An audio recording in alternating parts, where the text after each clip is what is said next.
സാറേ, സിന്ധു സൂര്യകുമാർ കേരളത്തിലെ ഒരു മുതിർന്ന മാധ്യമ പ്രവർത്തകയാണ്. പക്ഷെ എപ്പോഴും ഹിന്ദു വിരുദ്ധതയാണ് അവരുടെ വായിൽ നിന്ന് വരുന്നത്. ഇപ്പോൾ കുംഭമേളയുമായി ബന്ധപ്പെട്ടാണ് ഒരു പ്രസ്താവന വന്നിരിക്കുന്നത്.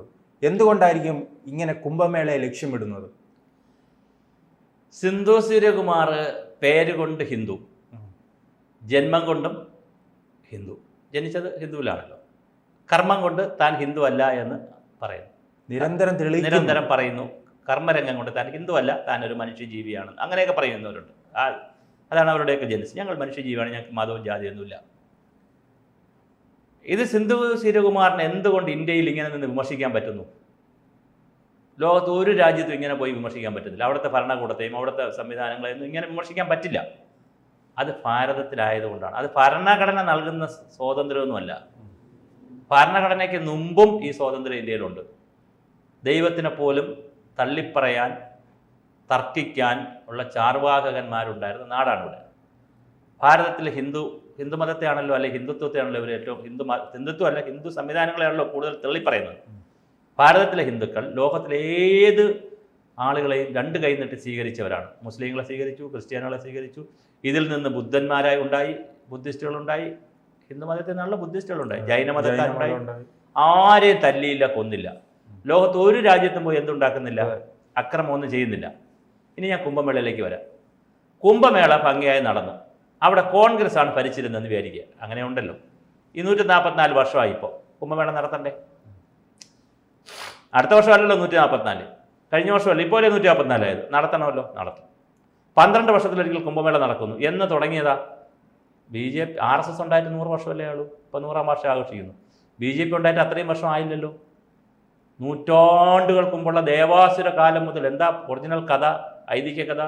ദേവന്മാരും അസുരന്മാരും അമൃതിന് വേണ്ടി വഴക്കുണ്ടായി, ആ അമൃത് വീണ സ്ഥലമൊന്നൊക്കെ കഥ. എത്ര പുരാണമായിട്ടുള്ളൊരു കാര്യത്തിൻ്റെ പുറത്താണ് അവിടെ നടക്കുന്നത്. അതിനാണ് BJPയിലും RSSലും കൊണ്ട് കെട്ടുന്നത് സിന്ധു സൂര്യകുമാർ. ഇനി വേറൊരു കാര്യം, സിന്ധു സൂര്യകുമാറിന് ഇന്ത്യൻ രാഷ്ട്രീയം അറിയത്തില്ല. അല്ല, ഇത് പിന്നെ കുംഭമേള കൊണ്ട് BJP വളരുമെന്ന് അതാ ഞാൻ പറയാൻ പറ്റുന്നത്. നിങ്ങൾ ഇടയ്ക്ക് ചോദിച്ചോട്ടെ നേരത്തെ ഞാൻ കട്ട് ചെയ്ത്. സിന്ധു സൂര്യകുമാറിന് ആരെ അറിഞ്ഞൂടാ? ഇന്ത്യൻ ഹിന്ദുക്കളെ അറിഞ്ഞൂടാ. ഇന്ത്യൻ ഹിന്ദുക്കളെ 2000 വർഷമായി, 700 വർഷം മുസ്ലിങ്ങൾ വന്നിട്ട് ഇവിടെ ഒരുപാട് വിഗ്രഹ ക്ഷേത്രങ്ങളൊക്കെ പൊളിച്ചു. വിഗ്രഹാരാധന എതിർക്കുക എന്ന് പറയുന്നത് അവരുടെ ഒരു കൺസെപ്റ്റ് ആയതുകൊണ്ട് ഒരുപാട് കാര്യങ്ങൾ അവർ ചെയ്തു. എന്നിട്ട് എല്ലാവരും ഹിന്ദു മതത്തിൽ നിന്ന് മാറിയോ? ഇല്ല. ഇവിടെ ചട്ടമ്പി സ്വാമികളുടെയും സിന്ധു സൂര്യകുമാർ സമയം കിട്ടുമ്പം ചട്ടമ്പി സ്വാമികളുടെ ക്രിസ്തുമത ഛേദനവും ക്രിസ്തുമത നിരൂപണവും ഒക്കെ എടുത്തൊന്ന് വായിക്കണം. സമയം കിട്ടുമ്പോൾ വായിച്ചത്. അല്ലെ സിന്ധു സൂര്യകുമാർ എന്നെ വിളിച്ചാൽ ഞാൻ ഇത് എൻ്റെ നമ്പറൂടെ വെച്ചു, അതിനകത്ത് ഞാൻ കൊണ്ടു കൊടുക്കാം. ഒന്ന് വായിക്കണം. അയ്യങ്കാളിയും തിരുവനന്തപുരത്തിരുന്നുകൊണ്ടാണല്ലോ സിന്ധു സൂര്യകുമാർ ഇത് പറയുന്നത്. അയ്യങ്കാളിയും പിന്നെ ചട്ടമ്പി സ്വാമിയും ശ്രീനാരായണ ഗുരുവും അയ്യാ ഗുരുവും മനോമണി സുന്ദരം പിള്ളയും പേട്ടയിൽ രാമൻപിള്ള ആശാനും ഒരു വിദ്വൽ സഭയുണ്ടായിരുന്നു, ജ്ഞാനപ്രകര സഭ. ചരിത്രത്തിൽ ഇവരൊക്കെ കൂടിയാണ് ഇവിടുത്തെ ഹിന്ദു മതത്തെ നിലനിർത്തിയത്. RSSും BJP ഒന്നുമല്ല, അന്നിതില്ല. അവരങ്ങനെ കുമാരനാശാൻ, പിന്നെ സഹോദരൻ അയ്യപ്പൻ, ഇവരെല്ലാം കൂടി അങ്ങനെ നിലനിർത്തിയത് കൊണ്ടാണ് ജാതി വ്യവസ്ഥയ്ക്കൊക്കെ അവരെതിരായിരുന്നു, മതവ്യവസ്ഥയ്ക്കെതിരായിരുന്നില്ല. ഹിന്ദുമതത്തിന് അവരെതിരായിരുന്നില്ല. ഹിന്ദുമതത്തിൽ നിന്ന് ആളുകൾ ചാടിപ്പോകുന്നതിനെതിരായിരുന്നു അവർ. വേദനിരൂപണം, വേദാധികാര നിരൂപണം ഒക്കെ ചെയ്തവരാണ്. ശ്രീനാരായണ ഗുരു ഉൾപ്പെടെയുള്ളവർ എല്ലാവരും. വേദങ്ങൾ എല്ലാവർക്കും പഠിക്കാനെടുത്ത് കൊടുത്ത ആളാണ് ആര്? ചട്ടമ്പി സ്വാമികൾ. നിങ്ങളത് മനസ്സിലാക്കണം. ഇനി ഞാൻ നോർത്ത് ഇന്ത്യൻ രാഷ്ട്രീയത്തിലേക്ക് വരാം, സിന്ധു സൂര്യകുമാറിൻ്റെ രാഷ്ട്രീയത്തിലേക്ക് വരാം. കോൺഗ്രസ് ഇന്ത്യ മുഴുക്കെ അടിയന്തരാവസ്ഥ നടപ്പിലാക്കി. പിന്നെ തെരഞ്ഞെടുപ്പ് നടന്നു. കോൺഗ്രസ് ജയിച്ചോ? രാജ്യത്ത് ജയിച്ചോ? ഇല്ലല്ലോ. കേരളത്തിൽ ജയിച്ചു, അവിടെ കേരളീയം കയറി തിരിഞ്ഞു നിന്നു. അത് കഴിഞ്ഞിട്ട് ഇപ്പോൾ രാമക്ഷേത്രം വന്നു. രാമക്ഷേത്രം വന്നാൽ അതിൻ്റെ ഏറ്റവും ബെനിഫിറ്റ് കിട്ടേണ്ടത് ആർക്കാണ്? BJPക്കല്ലേ? യോഗി ആദിത്യനാഥിനല്ലേ? കിട്ടിയോ? അയോധ്യയിൽ തോറ്റുപോയില്ലേ? സിന്ധു എന്ത് രാഷ്ട്രീയമാണ് പറയുന്നത്? തനിക്കൊരു കഴിവുണ്ട്, പറയാൻ ഒപ്പിച്ച് പറയാൻ അറിയാമെന്ന് വിചാരിച്ച് എന്തിരുന്ന് പറയാവോ? അല്ല, അവരുടെ ആ പ്രോഗ്രാം കണ്ടാൽ വിചാരിക്കും നമ്മൾ എന്ത് റെഡ് സ്ട്രീറ്റിൽ പോകുമ്പോലെയാണ് ഈ എന്റെ പരിചയത്തിലുള്ള, നമ്മുടെ പരിചയത്തിലുള്ള 10 പേരെങ്കിലും കുംഭമേളയിൽ പോയിട്ടുണ്ടെന്ന് കേരളത്തിൽ. അത് ഇനിയും പറഞ്ഞുതരാം, അടുത്ത കാര്യം പറഞ്ഞുതരാം. ഇപ്പോഴത്തെ മോഡി ഗവൺമെന്റിന് എന്തെങ്കിലും ആന്റി ഇൻകംബൻസ് ഉണ്ടായിരുന്നോ? അഴിമതിയോ അതുപോലെ എന്തെങ്കിലും ആന്റി ഇൻകംബൻസ് ഉണ്ടായിരുന്നോ? കഴിഞ്ഞല്ലേ നോട്ട് നിരോധനമൊക്കെ? ഇപ്രാവശ്യം CIA നോട്ട് നിരോധനം ഒന്നും ആകെപ്പാടെ ഒരു കർഷക സമരം മാത്രമാണ് ഉണ്ടായത്. അതും തണുത്ത അവസ്ഥയിലാണ് ഈ തെരഞ്ഞെടുപ്പ് നടന്നത്. എന്നിട്ട് മോഡിക്ക് എന്തുകൊണ്ടാണ് മോദി 400 ലഭിക്കുമെന്നും പറഞ്ഞിട്ട് എന്നിട്ട് UP എന്തുകൊണ്ട് വോട്ട് കിട്ടിയില്ല? രാമക്ഷേത്രം വന്നിട്ട് വോട്ട് കിട്ടിയില്ല. ഇന്ത്യൻ ഹിന്ദുക്കളെ ഒരു സിന്ധു സൂര്യകുമാറിനും എന്ത് ചെയ്യാൻ പറ്റില്ല, അണ്ടർ എസ്റ്റിമേറ്റ് കഴിയില്ല.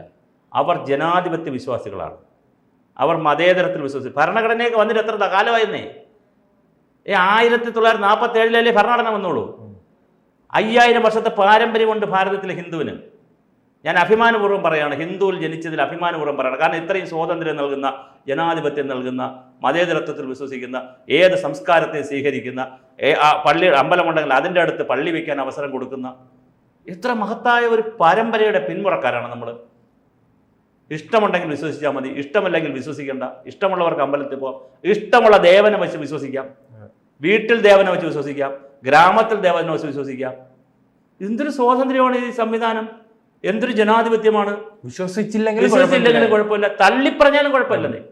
നിങ്ങൾക്ക് ദൈവത്തെ പരസ്യമായി നിന്ന് തള്ളിപ്പറയാം. ദൈവത്തെ എതിർത്തുകൊണ്ട് ഈ സിന്ധു സൂര്യകുമാറിന്റെ തന്നെ ഏഷ്യാനെറ്റ് എന്ന് പറയുന്നത് രണ്ടുണ്ടല്ലോ.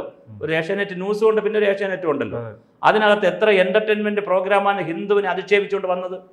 വേറെ ഏതെങ്കിലും സമുദായത്തെ അധിക്ഷേപിച്ചുകൊണ്ട് ഒരു പരിപാടി കൊണ്ടുവരാൻ പറ്റും? ഇവിടെ കൃഷ്ണൻ, രാമൻ, പരമശിവനെയൊക്കെ എന്തെല്ലാം രൂപത്തിലാണ് അധിക്ഷേപിച്ചുകൊണ്ട് ചാനലിൽ പരിപാടി വരുന്ന മിമിക്രി പരിപാടികളും മന്ത്രവാദക്കാരൊക്കെ ഇരുന്ന് കാണിക്കാൻ കണ്ടിട്ടുണ്ടോ? കോമഡി പരിപാടികൾ യേശുവിനെയോ അള്ളാഹുവിനെയോ അല്ലെങ്കിൽ അങ്ങനെ ബൈബിളിനെയോ ഖുറാനെയോ അങ്ങനെ അപഹസിച്ചുകൊണ്ട് ഒരു പരിപാടി സിന്ധു സൂര്യകുമാരനൊന്ന് ചെയ്യാവോ? അപ്പം ഇതിൻ്റെ ഗുണം എന്തറിയാവും? ഇവിടെ സ്വാതന്ത്ര്യമുണ്ട് 1, 2 ജനാധിപത്യമുണ്ട് 2, 3 ഈ സാംസ്കാരിക ബോധം നൽകുന്നൊരു ജനതയാണിത്. ഏത്? അപരനെ കുറ്റം പറയരുത്, തള്ളിപ്പറയരുതെന്ന് പറയണം. കൂടെ ഉള്ളവർ പറഞ്ഞാലും തല്ല് കൊടുക്കുക, അടി കൊടുക്കുക, ഒന്നും പറയണ്ടെന്ന് വിചാരിക്കുന്ന ഒരു സാംസ്കാരിക ബോധം ഉണ്ടല്ലോ. അതിവിടുത്തെ ദരിദ്രനുണ്ടെന്നേ. ഇവിടെയല്ലേ സമ്പൂർണ്ണ സാക്ഷരത? നോർത്ത് ഇന്ത്യയിൽ സമ്പൂർണ്ണ സാക്ഷരത ഇല്ലല്ലോ. പക്ഷെ അവനും ജനാധിപത്യ ബോധമുണ്ട്. എല്ലാ കാലവും മോഡിയെ ജയിപ്പിക്കുമെന്നാണോ നിങ്ങൾ വിചാരിച്ചിരിക്കുന്നത്? അല്ലെങ്കിൽ BJP കൊടുക്കും? ഒരിക്കലും അല്ല. എത്ര സ്റ്റേറ്റിലെ BJP മാറി മാറി വന്നത്? ഇപ്പോൾ ഹിന്ദുവിന്റെ എന്ത് കാര്യം വന്നാലും BJP ആണ്. കുംഭമേള നടത്തിയ BJP. ഞാൻ പറഞ്ഞ കുംഭമേളയും BJP ആയിട്ടൊന്നും ബന്ധമൊന്നുമില്ല. കുംഭമേള അവിടെ നടക്കുന്ന, പ്രയാഗ്രാജിൽ നടക്കുന്ന, നാസിക്കിൽ നടക്കുന്ന, വാരണാസിയിൽ നടക്കുന്ന, പിന്നെ ത്രിവേണി സംഗമത്തിൽ നടക്കുന്ന, ഇനിയിപ്പോൾ ഇവർ പറഞ്ഞോളയും ഗംഗയാർ വെള്ളയായിട്ട് ഒഴുകുന്നതും യമുന കറുത്തൊഴുകുന്നതും BJP-കാർ ഭരിക്കുന്നുണ്ടല്ലേ, അവർക്ക് കുംഭമേളയ്ക്ക് വേണ്ടി. അല്ലെങ്കിൽ ത്രിവേണി സംഗമം വന്നത് ഇപ്പോൾ സിന്ധുവൊക്കെ ചിലപ്പോൾ നാളെ കണ്ടുപിടിച്ചല്ലേ. ത്രിവേണി സംഗമം വന്നത് ഇവർക്ക് വേണ്ടിയിട്ടാണ്, ഹിന്ദുത്വത്തിന് വേണ്ടിയിട്ടാണ് ത്രിവേണി സംഗമം വന്നതെന്ന് പറഞ്ഞല്ലേ. സരസ്വതി നദിയൊക്കെ അതിൻ്റെ അടിയിൽ കൂടെ പോണത് ഏത്? ഇവിടെ അങ്ങനെയല്ലല്ലോ നദികൾ പോണത്. ഈ സിന്ധു തന്നെയാണ് ആ നദിയുടെ പേരല്ലേ. സിന്ധുവും ഗംഗയും യമുനയും കാവേരിയൊക്കെ പോകുന്നതിന്റെ അടിയിൽ കൂടെ കയറി സരസ്വതി പോണെന്തിനാണ്? കാവേരി ഇവിടെയാണ്. അത് BJP പറഞ്ഞിട്ടാണോ? എന്തൊരു വിവരക്കേടാണ് പറയുന്നത്. അപ്പൊ കൈയടിക്കാൻ ആളുണ്ടെങ്കിൽ, കേൾക്കാനൊരു സദസ്സുണ്ടെങ്കിൽ ഒരു കാര്യം. ഇതിന് ഞാനൊരു ചെറിയ ഉദാഹരണം പറഞ്ഞ് അവസാനിപ്പിക്കാം. ശ്രീനാരായണ ഗുരുവിനെ കുറിച്ച് വളരെ പ്രസിദ്ധനായ ഒരാൾ പുസ്തകം എഴുതി, കുറേ പുസ്തകം എഴുതി. അദ്ദേഹം പേര് ഞാൻ പറയുന്നില്ല, വടക്ക് പാലക്കാട്ടുള്ള ഒരാളാണ്. പേര് പറഞ്ഞാൽ എല്ലാവർക്കും അറിയാൻ പറ്റും. ഒരു പ്രൊഫസറാണ്, കുറേ പുസ്തകം എഴുതി. അപ്പോൾ അദ്ദേഹം പുസ്തകം എഴുതിയപ്പോൾ അതിലൊരു പുസ്തകം ഞാൻ മേടിച്ചു, ഗുരുദേവനെ കുറിച്ച്. ഞാൻ ഗുരുദേവനെ എനിക്ക് വലിയ ഇഷ്ടമാണ്, കാരണം നമ്മൾ പഠിക്കണമെന്നുള്ളതിൽ. വാങ്ങിച്ചിട്ട് കഴിഞ്ഞപ്പോൾ എനിക്ക് ആ പുസ്തകം നോക്കിയപ്പോൾ കംപ്ലീറ്റ് ഗുരു ഒരു ആത്മീയതയും പറഞ്ഞിട്ടില്ല. ഗുരു കംപ്ലീറ്റ് ഭൗതിക കാര്യങ്ങളാണ് ഗുരു പറഞ്ഞിരിക്കുന്നതാണ് ആ പുസ്തകത്തിൻ്റെ ഒരു കണ്ടന്റ്. ഞാൻ അദ്ദേഹത്തെ വിളിച്ചു ലാൻഡ് ഫോണിൽ. അപ്പം ഞാൻ പറഞ്ഞു, എൻ്റെ പേര് ഡോക്ടർ സുഭാഷ് ചന്ദ്രബോസ്. എന്നാൽ ഡോക്ടറേറ്റ് ഇല്ല, സുഭാഷ് ചന്ദ്രബോസ്. അപ്പം തന്നെ അദ്ദേഹം അപ്പുറത്ത് ഇങ്ങോട്ട് പറയുകയാണ്, നമ്മളെ ആളാണല്ലേ. അപ്പം അദ്ദേഹം ധരിച്ച് ഞാൻ SNDP-യുടെ ആളാണെന്നുള്ള ധാരണ. നമ്മളെ ആളാണല്ലേ, ഞാൻ തിരുത്താനൊന്നും പോയില്ല, എൻ്റെ ജാതിയും മതമൊന്നും ഞാൻ പറയാൻ പോയില്ല. അപ്പം പേര് കേൾക്കുമ്പം ഹിന്ദു ആണെന്ന് അറിയാം, പക്ഷേ എൻ്റെ മതം ജാതി പറയാൻ പോയില്ല. അപ്പോൾ അദ്ദേഹം പറഞ്ഞു, എന്തിനാണ് ഇങ്ങനെയൊക്കെ ചോദിക്കുന്നത്? ഞാൻ അങ്ങനെ കുറേ സംസാരിച്ചു, 1 മണിക്കൂറോളം ഞങ്ങൾ ഫോണിൽ കൂടെ ലാൻഡ് ഫോണിൽ സംസാരിച്ച് ഞങ്ങൾ നല്ല കമ്പനിയായപ്പോൾ എൻ്റെ അടുത്ത് ഞാൻ ചോദിച്ചു, ഗുരുവിൻ്റെ ആത്മീയത വല്ലതും ഉണ്ടോ, ഗുരു അങ്ങനെ വല്ലതും എഴുതിയിട്ടുണ്ടോ എന്ന് ചോദിച്ചപ്പോൾ എൻ്റെ അടുത്ത് പറഞ്ഞു, അങ്ങനെ ഉണ്ട് കേട്ടോ, പക്ഷെ ഒരു കാര്യം താങ്കൾ ചെയ്യണം. നമ്മളാളായതുകൊണ്ട് ഞാൻ പറയണം, വീണ്ടും അത് ഉറപ്പിച്ച്, ഞാൻ SNDP-യുടെ ആളാണെന്ന് അങ്ങ് ഉറപ്പിച്ച്. ആര്? അദ്ദേഹം. നമ്മളാളായതുകൊണ്ട് പറയണം. ചന്ദ്രബോസ് എന്നല്ലേ പേര്? ഞാൻ പറഞ്ഞു, അതെ സുഭാഷ് ഉണ്ട്, ചന്ദ്രബോസ് നമ്മളാൾ തന്നെ. ഞാനൊരു കാര്യം പറയാം, കേരളത്തിലാണ് പുസ്തകം എഴുതുന്നത്. ഇവിടെ ഇടതുപക്ഷത്തിനും യുക്തിവാദികൾക്കും വലിയ പങ്കുള്ള നാടാണ്. പുസ്തകം ഏറ്റവും കൂടുതൽ വായിക്കുന്ന ആരാണ്? അവരാണ്. അന്ന് BJP ഇല്ല കേരളത്തിൽ, വളരെ കുറവാണ്, ഇത്ര ശക്തമൊന്നുമല്ല. അന്ന് പറഞ്ഞ കോൺഗ്രസ് ആയിരുന്നു പുസ്തകം വായിക്കില്ല. എൻ്റെ അടുത്ത് പറഞ്ഞാണ്, കൂടുതൽ വായിക്കുന്നവരാണ് ഇടതുപക്ഷമാണ്. എന്തെങ്കിലും താങ്കൾക്ക് വല്ല അവാർഡ് കിട്ടണമെങ്കിൽ ആര് തരണം? ഇടതുപക്ഷം തരണം. അതുകൊണ്ട് താങ്കൾ പുസ്തകം എഴുതുമ്പോൾ ഏത് ലൈനിൽ പുസ്തകം എഴുതണം?